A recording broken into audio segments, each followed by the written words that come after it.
ఏడవకమ్మా, ఊరుకో మీనాక్షి, వాళ్ళు వచ్చేస్తారు. నువ్వు కంగారు పడుకో. నిజంగా ఏడవకమ్మా. అయ్యో, నాకు అను కావాలి. ఏమైపోయింది? నా అను ఏమైపోయింది? ఊరుకోమ్మా. నమ్మ రవి గారు, అను కనిపించిందా? ఎక్కడికి వెళ్ళింది? ఊరంతా వెతికి చూశాను మేడం, అను ఎక్కడా కనిపించలేదు. చిన్నపిల్ల కనిపించకపోవడం ఏంట్రా? అదే అర్థం కావట్లేదు నానమ్మ. మీరందరూ ఏం చేస్తారో నాకు తెలీదు. నా అను నాకు కావాలి. నా కూతురు నాకు తెచ్చివ్వండి. దారి తప్పిపోయిందనుకున్నా ఈ పాటికి ఎవరికో ఒకరు కనిపించి ఉండాలి. మన గురించి చెప్పగలుగుతుంది కాబట్టి ఆ దొరికిన వాళ్ళు మన ఇంటికి తీసుకొచ్చి ఉండాలి. అది జరగలేదంటే ఏమై ఉంటుందిరా? ఏమో తాతయ్య. ఏమండి, అను కనిపించిందా? ఒక్కరే వచ్చారేంటండి? అను ఎక్కడా? లేదు మీనాక్షి, కనిపించలేదు. అందరూ కనిపించలేదు, దొరకలేదు అని చెప్తారేంటండి? మనం ఈ ఊరు వచ్చింది మన బిడ్డని పోగొట్టుకోవడానికా? చెప్పండి, నా బిడ్డ ఎక్కడా?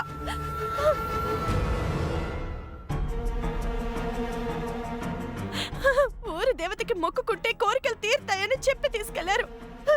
కోరికలు తీర్చాల్సిన దేవత కన్న బిడ్డని కనపడకుండా చేసిందేంటి?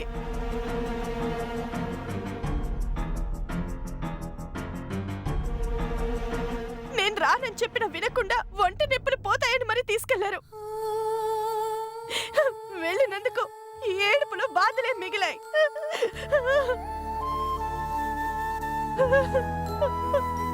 పిల్లలిద్దరికీ భోగి పళ్ళు పోసి ఆనందిద్దామని ఆశపడ్డాను. ఇలా బాధపడాల్సి వస్తుందనుకోలేదు. ఏదో జరిగే ఉంటుంది, నా కూతురికి ఏదో జరిగే ఉంటుంది. మీనాక్షి, అలాంటిదేం జరగకూడదు. నువ్వేం టెన్షన్ పడద్దు. లేదు, అను కనిపించకుండా పోయి ఇంతసేపు అయింది. టెన్షన్ పడకుండా ఎలా ఉంటాను?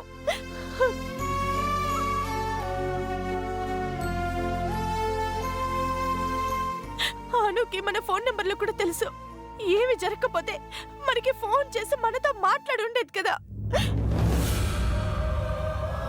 ఫోన్ చేయలేదంటే అనుకి ఏదో జరిగే ఉంటుంది.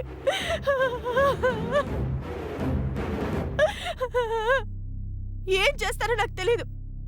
నాను నాకు కావాలి. నా కూతురు నాకు కావాలి. తెచ్చివ్వండి. నా కూతురిని నాకు తెచ్చివ్వండి.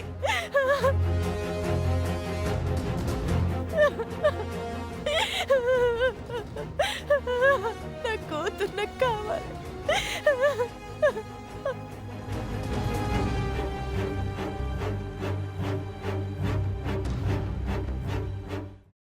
అమ్మా, అలాంటి వాళ్ళది నిజమైన ప్రేమ కాదు, అది వ్యామోహం. ఎగ్జాక్ట్లీ చిన్నత్త, నిజంగా ప్రేమించుకున్న వాళ్ళు అలా చేయరు. ఎంత మనసు విరిగిపోతే కన్న కూతుర్ని పట్టుకొని మా దృష్టిలో చచ్చిపోయా ఉంటుందా తల్లి?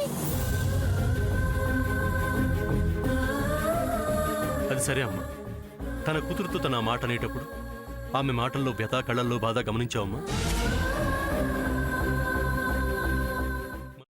పెద్దబాబుకు బర్త్డే విషెస్ చెప్పు కూడా వెళ్ళాం కదా. ఊరికే ఎలా కాలిపోతుంది? మంట పెడితేనో పడితేనో తగలబడుతుంది.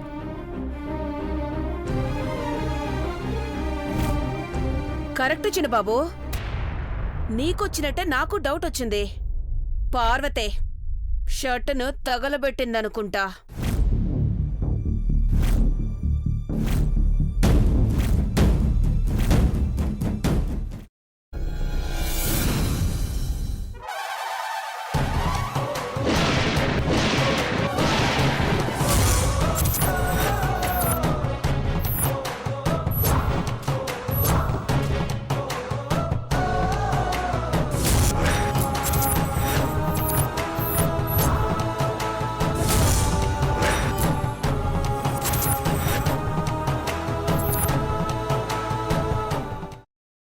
తర్వాత పొట్టు తీసేసి చాప్ చేసి పక్కన పెట్టుకోవాలి. ఒక ప్యాన్లో కొద్దిగా నూనె వేడి చేసి అందులో ఆవాలు, మినప్పప్పు, శనగపప్పు, కరివేపాకు, సన్నగా తరిగి పెట్టుకున్న ఉల్లిపాయలు వేసుకుని 1 నిమిషం పాటు వేయించుకోవాలి. ఆ తర్వాత కాల్చి కట్ చేసి పెట్టుకున్న వంకాయని కూడా అందులో వేసుకుని బాగా మిక్స్ చేసి బౌల్లోకి ట్రాన్స్ఫర్ చేసుకుని అందులో తగినంత చిక్కటి పెరుగు లేదా పల్చటి పెరుగు వేసుకుని మిక్స్ చేసి అన్నంతో కానివ్వండి, చపాతీతో కానివ్వండి సర్వ్ చేసినా చాలా బాగుంటుంది.